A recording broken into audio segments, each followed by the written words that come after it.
Amém? Hoje nós vamos ver aí a parábola dos lavradores maus.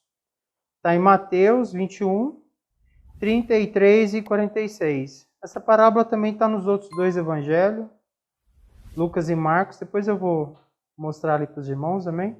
Eu vou ler e um irmão após o outro, amém? Verso 33. Ouvi ainda outra parábola. Houve um homem, pai de família, que plantou uma vinha e circuncidou-a de um valado, e construiu nela um lagar, e edificou uma torre, e arrendou-a a uns lavradores, e ausentou-se para longe. Sim. Ouvi ainda outra parábola. Houve um homem, pai de família, que plantou uma vinha e Circundou-a de um valado.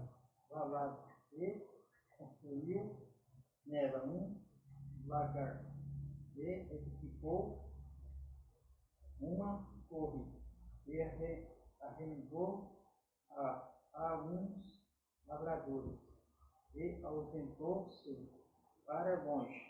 E chegando o tempo dos frutos, enviou os seus servos aos lavradores para receber os seus frutos.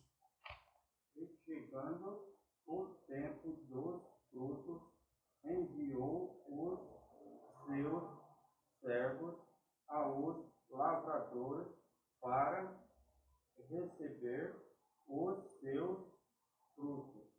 E os lavradores, apoderando-se dos servos, feriram um, mataram outro e apedrejaram outro. E os lavradores, apoderando-se dos servos, Feriram um, mataram outro e apedrejaram. outro. Depois enviou outros servos, em maior número do que os primeiros, e eles fizeram-lhes o mesmo. Depois enviou outros servos, em maior número do que os primeiros, e eles fizeram-lhes o mesmo. E por último enviou-lhes seu filho, dizendo: terão respeito a meu filho. E por último enviou-lhes seu filho, dizendo: terão respeito a meu filho. Mas os lavradores, vendo o filho, disseram entre si: este é o herdeiro. Vinde, matemo-lo e apoderemo-nos da sua herança. Mas os lavradores, vendo o filho, Disseram entre si: este é o herdeiro. Vinde,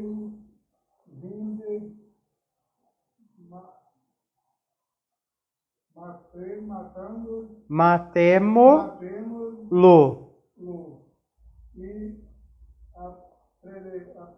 Apoderemo-nos da sua herança. Amém.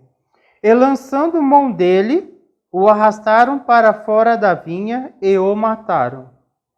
E lançando mão dele, o arrastaram para fora da vinha e o mataram. Quando, pois, vier o senhor da vinha, que fará aqueles lavradores? Quando, pois, vier o senhor da vinha, que fará aqueles lavradores? Dizem-lhe eles: dará afrontosa morte aos maus e arrendará a vinha a outros lavradores, que a seu tempo lhe deem os frutos. Dizem-lhe, ele dará afrontosa morte aos maus, e arrendará a vinha a outros lavradores que a seu tempo lhes deem os frutos. Diz-lhes Jesus: nunca leste nas Escrituras a pedra que os edificadores rejeitaram? Essa foi posta por cabeça do ângulo. Pelo Senhor foi feito isto, e é maravilhoso aos nossos olhos. Diz-lhes Jesus: nunca lestes nas Escrituras a pedra que os edificadores rejeitaram?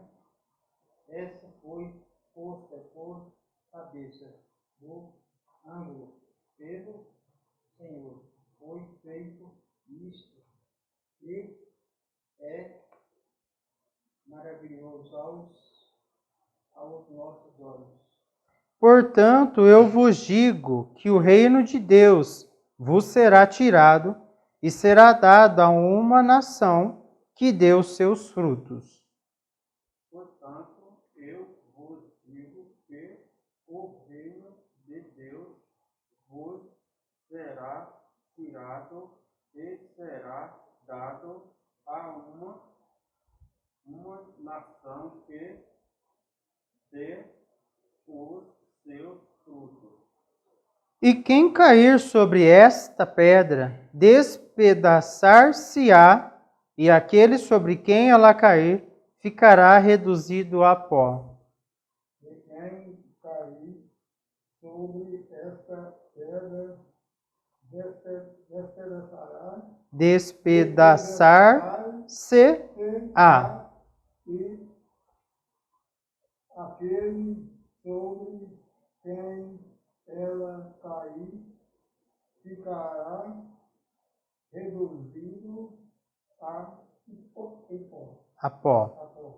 E os príncipes dos sacerdotes e os fariseus, ouvindo estas palavras, entenderam que falava deles. E os príncipes dos sacerdotes e os fariseus, ouvindo estas palavras, entenderam que falava deles. E, pretendendo prendê-lo, recearam o povo, porquanto o tinham por profeta. E pretendendo prendê-lo, recearam o povo, porquanto o tinham por profeta. Amém.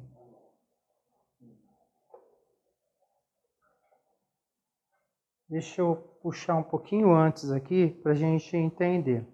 Essa parábola dos lavradores maus, ela está em Mateus 21, do 33 ao 46, que é o que nós lemos.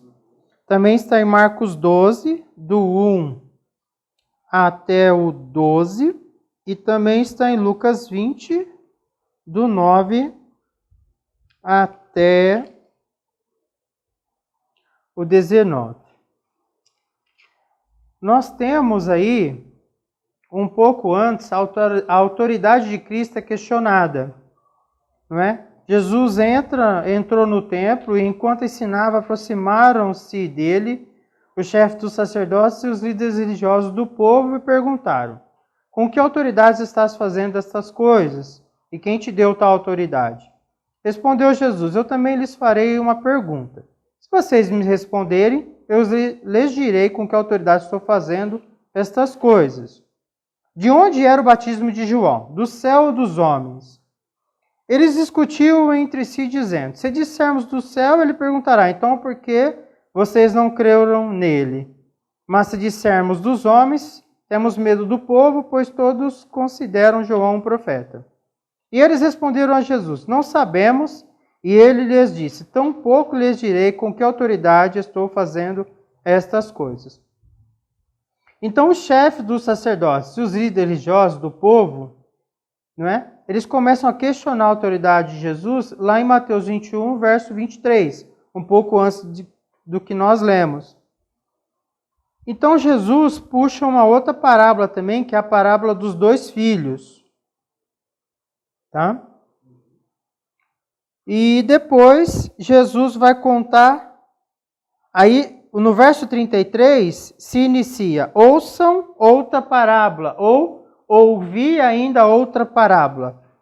Então aconteceu uma sequência aqui, não é? Jesus entrou no templo, o chefe dos sacerdotes e religiosos questiona a autoridade dele, ele fala essa questão do João Batista, do batismo, depois ele vai contar a parábola dos dois filhos, que é o filho que falou que o pai mandou os dois filhos trabalhar na vinha. Um falou que ia, sim, e outro falou que não. O que falou que não tomou decisão e foi. O que falou que sim, não foi. Então, depois dessa parábola dos dois filhos, Jesus entra nessa parábola. Então, Jesus está conversando com quem? Lá no verso 23, o chefe dos sacerdotes e os líderes religiosos, que estão questionando a autoridade de Jesus. Amém? Porque se eu chegar direto aqui, eu vou pensar que ele está conversando com os discípulos. Não é? Porque sempre está dando ensino para discípulo, eu vou pensar que ele está falando com os discípulos, mas não é. Não é? Tanto é que no 41 está escrito aí: dizem-lhe eles. Eles quem? Esse pessoal aí, o chefe dos sacerdotes e líderes, que estão questionando a autoridade de Jesus. Não é?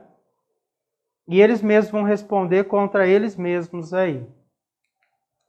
Então vamos ler, vamos examinar o que está escrito. Né? Ouvi ainda outra parábola. Outra parábola porque contou a parábola dos dois filhos anterior. Na sequência, e anterior foi a questão do batismo de João Batista. Ouvi ainda outra parábola. Houve um homem, pai de família, que plantou uma vinha e circuncidou-a de um valado, e construiu nela um lagar, edificou uma torre, e arrendou-a a uns lavradores e ausentou-se para longe. O que aconteceu aqui? Esse pai de família, ele vem e planta a vinha. Mas você planta uma vinha, você não planta uma vinha só para comer uva. Você planta para também extrair o vinho dela. Não é? Pelo menos no contexto aqui, não é? Normalmente as pessoas plantam vinho, uma parte vai para comer, outra parte vai produzir vinho. Então o que ele faz? Ele planta a vinha, só que ele não só planta a vinha, ele faz toda a estrutura necessária para se extrair o vinho. Porque o vinho dá muito mais valor do que você vender uva. Né? O vinho dá muito mais rendimento para você.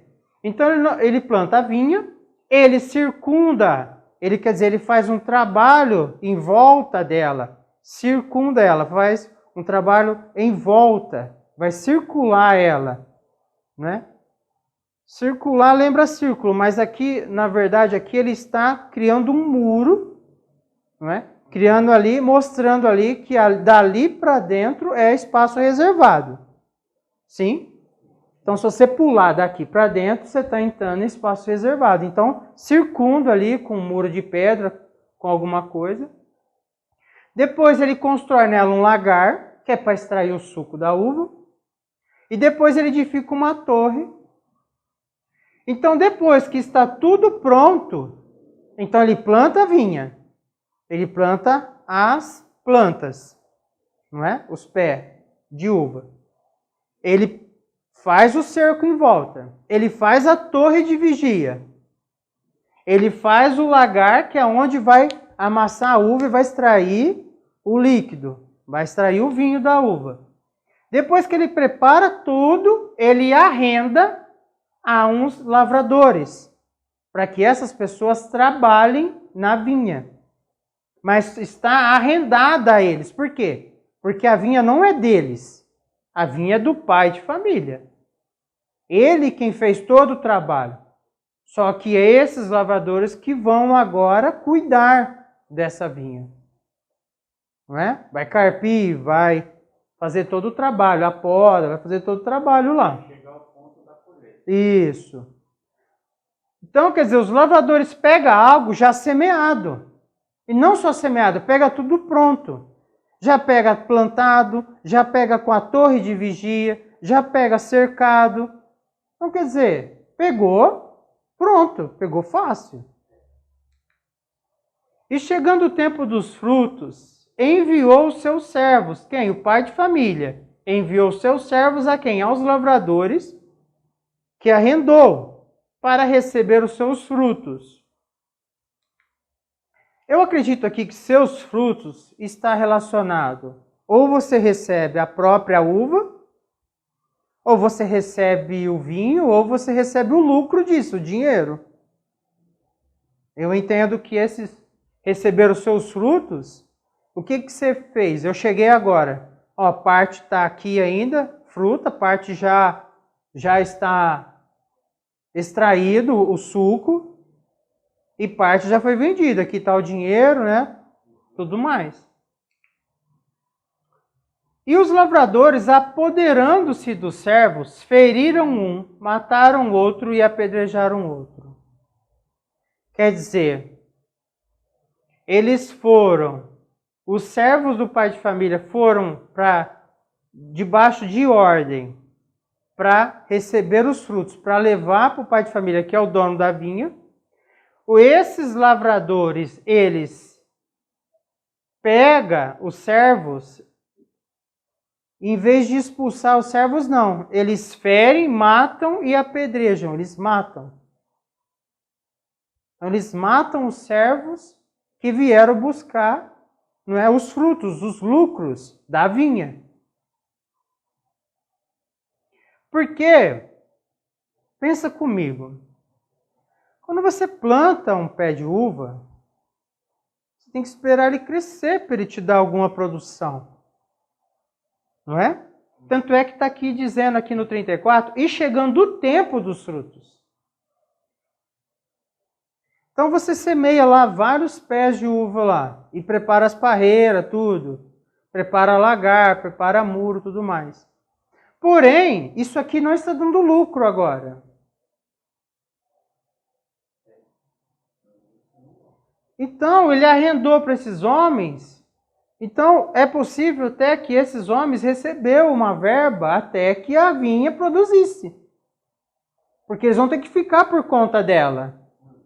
Vigiando de bicho, vigiando de pessoas, não é? Não deixando o mato crescer, fazendo as podas. Porque os primeiros anos os lucros vão ser... O primeiro ano, o segundo ano, a quantidade de fruto ali é malemar para você comer. Não tem, não é? Não tem lucro. Então, o verso 34 vai dizer, e chegando o tempo dos frutos, o tempo de se ter lucro com isso. E os lavradores matam a primeira leva de servo enviado para pegar os frutos, não é? Pegar os lucros dessa vinha. E esses lavradores, não é?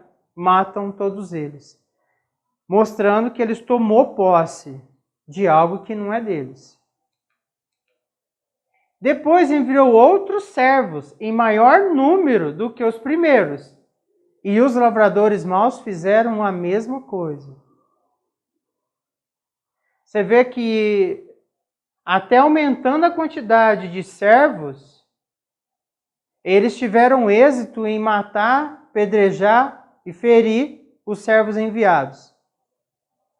Aí nós vemos muito essa questão espiritual, não é?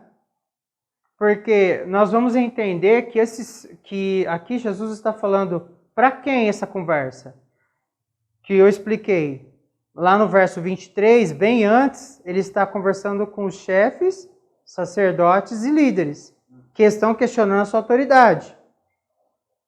Então Jesus dá neles com o batismo de João, depois dá neles com a parábola dos 2 filhos, o que foi e o que não foi, e agora está nessa parábola. Então quer dizer, esses servos podem ser os profetas, as pessoas que Deus levantou para constranger o povo, só que eles são profetas, não são homens de armas. Então pode enviar a maior quantidade possível de profeta. Se o povo decidir matar eles, mata. Porque esse tipo de gente não foi enviado para guerrear, entendeu? Você vê que os lavradores maus tiveram êxito, mesmo em maior número de servos que o pai de família enviou. E por último, enviou-lhes seu filho, dizendo: terão respeito a meu filho. Mas os lavradores, vendo o filho, disseram entre si: este é o herdeiro, vinde, matemo-lo e apoderemo-nos da sua herança. Quer dizer, que não tinha o que fizesse ali para eles ter respeito. Ele se apoderou da vinha, se apoderou do lucro dela. Eles foram contratados, eles arrendou. Não é? Então eles arrendou ali para fazer a administração, ter a parte deles e passar a parte do dono para o dono. Porque eles não semeou a vinha, eles não plantou, não fizeram a parreira, não fizeram o muro de proteção e não fizeram a torre de vigia. Quem fez tudo isso, eles receberam tudo isso pronto. Então eles são só mordomos daquilo. Eles são só administradores. Então eles têm o lucro deles e o restante é para o dono, que fez tudo isso. Só que eles tomam posse disso. E não respeitaram nem o filho do homem, do pai, que semeou essa vinha. Então nós entendemos que esse pai é Deus. Não é? Essa vinha é o reino de Deus. E esses lavradores maus são esses chefes. São essas pessoas que se apoderou. Entendeu? Então eles se apoderam das coisas de Deus. Eles tomam posse dos frutos. E fazem de tudo para que ninguém leve os lucros, leve os frutos disso. Eles fazem o que for necessário. Se for necessário matar, eles matam. Expulsam. Faz o que tiver que fazer. Fere. É até interessante, não é? Que eles matam outro, apedrejam outro e feriram um. Através de pessoas que ferem pessoas na igreja também, expulsa-se pessoas. Expulsa-se servos de Deus também. Então, trazendo para o contexto de hoje, vamos dizer que essa vinha é a igreja, porque Jesus diz que eu sou a videira verdadeira. Então, a igreja é a igreja de Cristo. Os lucros da igreja não é dinheiro, os lucros da igreja são almas. Os frutos da igreja são almas. Então, os servos que hoje administram isso, administram para o crescimento do reino. Esse é o lucro, não é, da igreja. O lucro da igreja é alma. São almas. São conversão. São pessoas com entendimento de salvação. Esse é assim, o papel fundamental da igreja, não é? Produzir mais discípulos para que eles vão. Para que eles vão e façam mais discípulos. Para que haja, não é, o maior número de pessoas possíveis salva, impactada pelo poder de Deus através das pessoas. Porque Deus caminha na terra através de nós. Através de nós que Deus caminha na terra. É através do agir de Deus através das pessoas que as pessoas vê Deus. Como que as pessoas vê Deus? Transformação de vida. A pessoa para de matar, a pessoa para de roubar, a pessoa para de maltratar a sua família, ele para de beber, ele para de fumar, por conta do poder de Deus que está agindo nele. Então Deus é manifesto também assim, também dessa forma, não só dessa forma. Então, aqui está falando para esses homens, sim, mas nós temos também que tomar cuidado para nós não sermos esses lavradores maus, de tomar posse daquilo que não é nosso. Porque eu penso assim também, existe um grande problema também assim. Nem todas as pessoas, né, que saem da igreja para abrir um novo trabalho, nem todas as pessoas, eu sei que a maioria hoje faz muito isso por realmente lavrador mau, né, tomando posse daquilo que não é dele. Mas existe uma pequena porcentagem que, como que se vai nascer um novo grupo se não nascer incubado em um grupo? Sim? Não é? Se nasce um novo grupo, não se nasce um novo grupo, uma nova igreja, uma nova... Porque nós já tivemos durante muitos anos aí de igreja, vários ministérios, nomes de igrejas que nasceu e morreu. E outros nasceram. Então, quer dizer, às vezes nós temos algumas igrejas que são incubadoras, que elas vão formar, mesmo sem querer, mesmo sem entendimento, vai sair dali um próximo líder de uma grande igreja.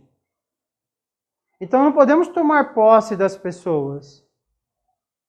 Não é? O meu objetivo é a gente ler a palavra e tentar extrair o máximo de ensino que ela nos ensina. O que ela nos constrange. Porque é esse ensino que vai ecoar dentro de você no dia a dia. É isso que vai mudar suas atitudes no dia a dia. Esse ensino ecoando dentro de você. Entende? Então não podemos tomar posse das pessoas. Temos que passar os ensinos de Cristo, não é? Essa questão hoje de interpretação bíblica, principalmente hoje, está uma grande dificuldade. Mas enfim, não é? Estamos aqui olhando o texto, tentando extrair o que o texto quer falar para nós. Porque esse ensino dentro de você, ele vai ecoar. Ele vai ser uma semente. E ele vai começar a crescer dentro de você e produzir fruto. Quais são os frutos? Palavras. As suas palavras vão ficar diferentes, suas palavras de sabedoria, suas palavras de conhecimento ficam diferentes, as suas atitudes ficam diferentes. Não é? Então nós semeamos, não é, as boas novas, as palavras de Cristo nas pessoas. E essa palavra dentro dela é que o Espírito tem poder para conseguir mudando essa pessoa e convencendo essa pessoa da mudança. É claro que o Espírito entra com poder também, não é? Para ajudar a resistir. Mas se não tiver a palavra semeada dentro, e também o entendimento, não consegue. Isso não consegue produzir fruto.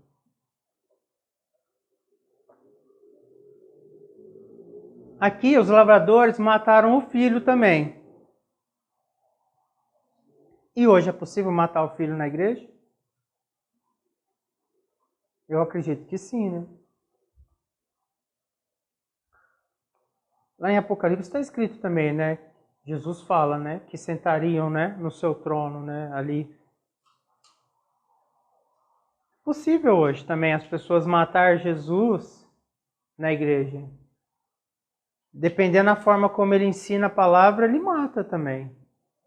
Porque as pessoas se convertem ao homem e não a Cristo. Não temos isso? Pessoas que se convertem ao homem e não se convertem a Jesus. Tanto é que quando o homem sai, eles vão junto.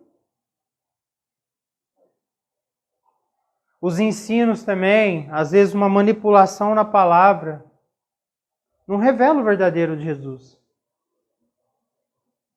E mata Jesus. E fica mais valendo o homem do que Jesus na igreja. Então, os lavradores lançando mão dele quem? O filho do pai da vinha. Do pai, né? Pai de família. Então, lançando mão dele, o arrastaram para fora da vinha e o mataram. Então, Jesus vai fazer uma pergunta. Pergunta para quem? Para esses chefes sacerdotes que estão lá. Quando, pois, vier o Senhor da vinha, que fará aqueles lavradores? Aos lavradores maus. O que não é? Aquele Senhor da vinha vai fazer com eles? Então, esses sacerdotes, esses homens, né, eles respondem, dizem-lhe eles, dará afrontosa morte aos maus e arrendará a vinha a outros lavradores, que a seu tempo lhe deem os frutos. Novamente, nós temos uma troca de mordomo. Nós já estudamos para trás, não é? O mordomo fiel e o mordomo infiel, o administrador astuto. Se não administra bem, se administra de forma a tomar para si os frutos, uma hora o juízo vem. Morte eles deram para os servos, morte eles receberão. A justiça que você semeia, a justiça que você colhe. Então, afrontosa morte aos maus, e arrendará a vinha a outros lavradores. Você vê que a questão do arrendamento não para. Ele não tem intenção de tocar a vinha. O negócio é tocar a vinha de forma arrendada, que é o momento que nós estamos vivendo do reino de Deus. Que é o momento que estamos vivendo desde Israel, já desde quando tirou o povo do Egito. Que é esse tempo que nós estamos, no tempo que nós temos com Deus, porque eu já expliquei que espírito é eterno. Por quê? Porque o espírito só pode ser gerado por outro espírito. E a Bíblia diz que Deus é espírito. Então, na nossa comunhão com Deus, não é? Que Ele nos gerou espírito, nós somos eternos, ou para condenação ou para salvação.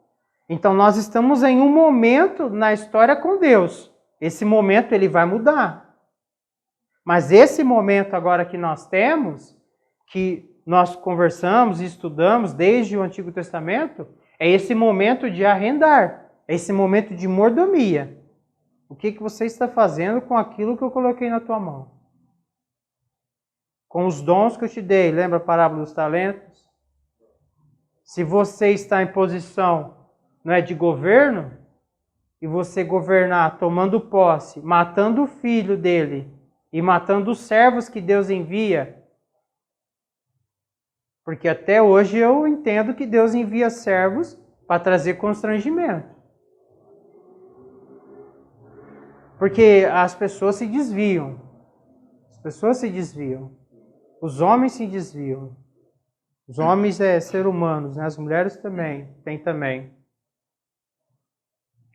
Então arrendará a vinha aos lavradores, que a seu tempo lhe deem os frutos. Diz-lhes Jesus: nunca lestes nas Escrituras a pedra que os edificadores rejeitaram? Essa foi posta por cabeça do ângulo.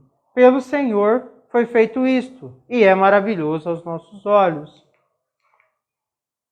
Quem é essa pedra? Jesus. Jesus está falando para eles. Terminou ali a questão do filho. Aí eles responderam sobre a afrontosa morte, a condenação sobre os lavradores maus, e ele falou sobre a questão, não é? Que a pedra que os edificadores rejeitaram, essa pedra aí é ele. Não é? Foi posta por cabeça de ângulo, ela é fundamento. Portanto, eu vos digo que o reino de Deus vos será tirado e será dado a uma nação que deu seus frutos. E quem cair sobre esta pedra, no caso, é ele quem está falando, Jesus, não é? Então ele faz assim, e quem cair sobre esta pedra, com as palavras dele, despedaçar-se-á, e aquele sobre quem ela cair, sobre quem eu cair, ficará reduzido a pó. E os príncipes dos sacerdotes e os fariseus, ouvindo essas palavras, entenderam o que falava deles. E pretendendo prendê-lo, recearam o povo, porquanto o tinha por profeta. Eles já estão assim, não é? Tentando matar Jesus, né? Eles se incomodam, não é? Mas note o poder do povo. Quando a pessoa tem o povo do seu lado. Eles pensam duas vezes, porque eles também precisam do povo, porque o povo é o fruto que dá lucro para eles. Entende? É o povo que dá lucro para eles. Então eles não podem perder o povo, então não toquem em Jesus também. E eu vos digo que o reino de Deus vos será tirado a uma nação. Essa nação, eu acredito que ele usa essa palavra nação porque ele está falando com Israel. Só que agora todos os gentios vão se formar uma nova nação. Todos os gentios é tudo que não é judeu. Tudo que não é judeu é gentil. Então todo esse coletivo de gentios espalhado pelo mundo, esses discípulos de Cristo, é uma nação. É essa outra nação que precisa produzir os frutos. A vinha precisa continuar sendo trabalhada, arrendada, mas o dono dela precisa ter os lucros. Ele precisa ter os frutos disso. Porque ele fez tudo isso para nada? Para tomar posse? Não serve. Não é assim. Não é? Quem vai semear algo, fazer todo o trabalho que foi feito para não ter lucro. Não existe isso. Entendeu? Não existe isso. Todo ouro e toda prata e todas as joias preciosas, tudo que há de precioso nesse mundo, quando morrer todo mundo, vai ficar tudo aí, não vai nada com ninguém. Então, o lucro de Deus, os frutos de Deus são as almas. É isso que Deus quer. Porque todo ouro, toda prata, tudo que tem na terra é dele. Porque se exterminar tudo, ele fica vivo e está tudo aí. Então continua sendo dele. Porque ele é o único eterno. Nós só temos eternidade em Deus. Tanto é que nós começamos o livro de Gênesis com uma árvore da vida, que Adão comia desse fruto, e nós terminamos a Bíblia em Apocalipse, de novo com uma árvore da vida, que o homem vai comer dela uma vez por mês. Então, nossa eternidade está condicionada em Deus. Está condicionada em estarmos nele. Está condicionada em ele prover o alimento da eternidade para nós. É ele quem provê isso aí. Bom, agora a gente vai ler aqui um pouco mais de alguns termos técnicos e até a gente vai poder entender um pouco mais essa questão da vinha também, tá? Jesus falou sobre um pai de família, oikodespotes, né? Que plantou uma vinha, algo extremamente comum na Palestina. Esse pai de família, ele circundou-a, provavelmente com um muro de pedra, e construiu nela um lagar. Esse lagar seria uma depressão contornada com pedras ou argamassas, onde o suco das uvas seriam pisado. Esses lagares ainda podem ser encontrados hoje na Terra Santa, que é Israel, na Palestina. Para montar guarda na vinha, para ninguém roubar as uvas maduras, ele construiu uma torre, uma plataforma suspensa, feita de madeira, que conforme a especificação dos rabinos, deveria ter de 4,5 metros de altura e uma base de 1,8 por 1,8 metros. Então note toda a estrutura que Jesus está dizendo. O pai de família teve todo esse trabalho, deixou tudo isso pronto para os lavradores mal tomarem posse. Você acha que vai... Você vê que foram 3 chances, né? A primeira leva de servo, depois a segunda leva de servo maior ainda, e depois o filho. E eles rejeitaram as 3 oportunidades de se arrependerem e entregaram os frutos. Depois ele alugou a vinha para uns lavradores e viajou para o exterior. Chegando o tempo dos frutos, esse tempo dos frutos se entende que é o setembro do 5º ano depois do plantio. 5 anos para você começar a ter lucro com isso. Não é? Em Levítico 19, versos de 23 a 25, vai dizer: quando vocês entrarem na terra e plantarem qualquer tipo de árvore frutífera, considerem proibidas as suas frutas. Durante 3 anos, vocês as considerarão proibidas. Não poderão comê-las. No 4º ano, todas as suas frutas serão santas. Será uma oferta de louvor ao Senhor. No 5º ano, porém, vocês poderão comer as suas frutas. Assim a sua colheita aumentará. Eu sou o Senhor, seu Deus. Senhor, o Deus de vocês. Então, note a regra que eles estão debaixo. Eles estão debaixo dessa regra. Então, se entende que esse pai de família vai a seu tempo, não é? Ele solicitou que os servos fosse, não é, pegar os frutos, não é? Então, dá para entender por esse texto que levou 5 anos. 5 anos essas pessoas que arrendou a vinha foram mantidas. E na hora do lucro eles tomou posse. Os lavradores feriram um, mataram outro, apredejaram um terceiro. Finalmente, tomado desespero, o proprietário enviou seu filho, pensando que eles iriam ter respeito a meu filho. Mas eles o mataram, pensando de forma insensata que poderiam herdar a sua propriedade. Entretanto, eles foram destruídos e a vinha foi transferida para lavradores mais dignos. Nos versículos 40 e 41, que é: quando, pois, vier o Senhor da vinha, que fará aqueles lavradores? Dizem-lhe eles, os sacerdotes e líderes: dará afrontosa morte aos maus e arrendará a vinha a outros lavradores, que a seu tempo lhe deem os frutos. Então, nos versos 40 e 41, Jesus deixou que os seus inimigos julgassem os pecados que eles mesmos cometeram e que pronunciassem a consequente sentença. Então, ele revelou a verdade contida na parábola ao citar o Salmo 118, versos 22 e 23, não é? Que é esse...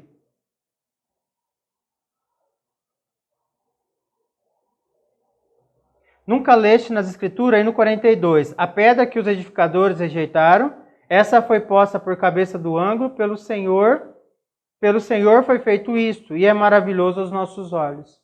É esse salmo aqui que Jesus vai recitar. A pedra que os edificadores rejeitaram, esse verbo significa rejeitar depois de examinar, declarar inútil.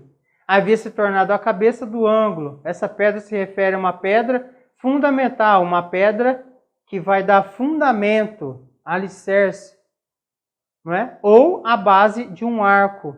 Então é sobre essa pedra, é sobre os alicerces que uma casa é levantada, não é? Então, a base de um arco. Um arco não vai se sustentar lá em cima se ele não for transferindo toda a força para a base. Então é nesse sentido essa pedra, essa cabeça de ângulo, essa pedra fundamental. Jesus não deixou margem para dúvida em relação ao que ele queria dizer com essa parábola. Ele disse que o reino de Deus seria retirado dos líderes judeus e entregue a uma outra nação. Somente esse verso 43, ele só está somente em Mateus. Lembra que eu falei que a parábola também está em Lucas e em Marcos? Mas esse detalhe só Mateus quem nos dá. Ele disse que o reino de Deus será retirado dos líderes judeus e entregue a uma outra nação. Ele não fala propriamente dito, assim, não está escrito propriamente dito líder judeu, né?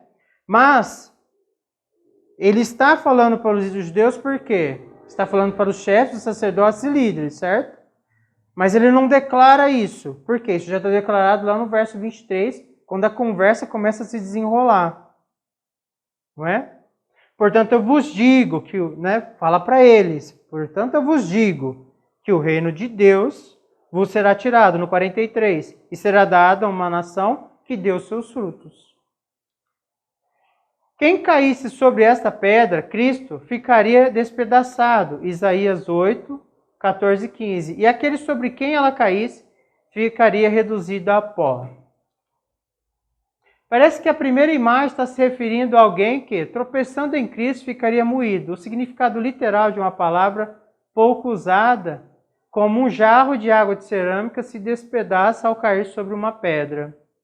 A segunda imagem é claramente de juízo, sobre essa questão de cair sobre a pedra, ou da pedra cair sobre a pessoa. Os príncipes dos sacerdotes e os fariseus não podiam deixar de ver que essa parábola falava deles.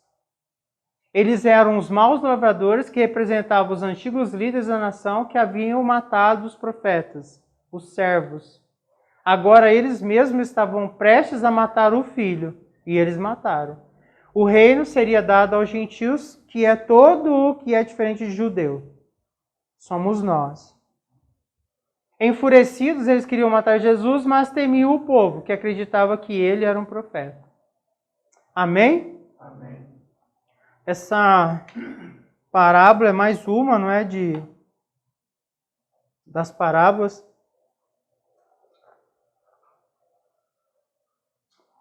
E essa parábola traz essa consciência, né? De mordomia, né? De pessoas que tomam posse do que não é dela e fazem o que for necessário para não soltar aquilo. Se Deus envia seus servos, eles oprimem, eles ferem, eles fazem o que for necessário para expulsar, para não atrapalhar o domínio deles sobre os frutos, sobre o povo, sobre o lucro que esse povo está dando. Não é porque esse sentimento ele não é bom, né? Isso não é coisa de Deus, né? Esse sentimento de tomar posse. Esse sentimento é de Lúcifer, né? Satanás. Porque ele arrastou 1/3 dos anjos com essa conversa na rebelião. Hã?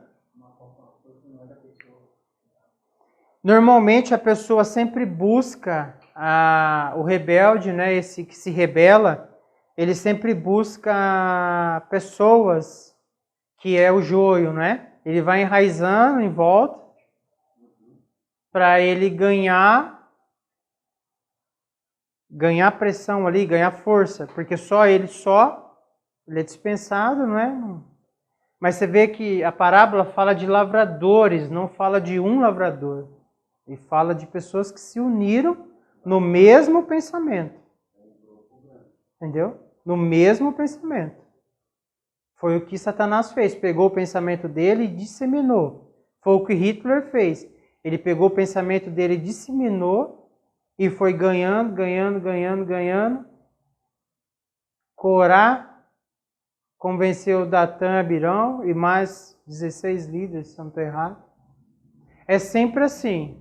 E aí é onde eu falo, homens matam mais. Homens matam mais. Porque além de eles matar trazendo para si, ainda eles atraem a ira de Deus sobre uma nação. Sobre a sua casa, sobre a sua cidade, sobre aonde ele está governando. Entendeu? Então aí quando eu falo, homens matam mais.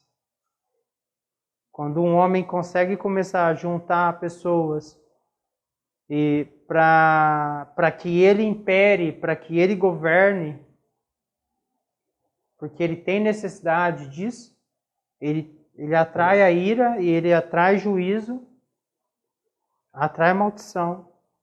E ele não vai sozinho, ele leva um monte de gente com ele. Amém?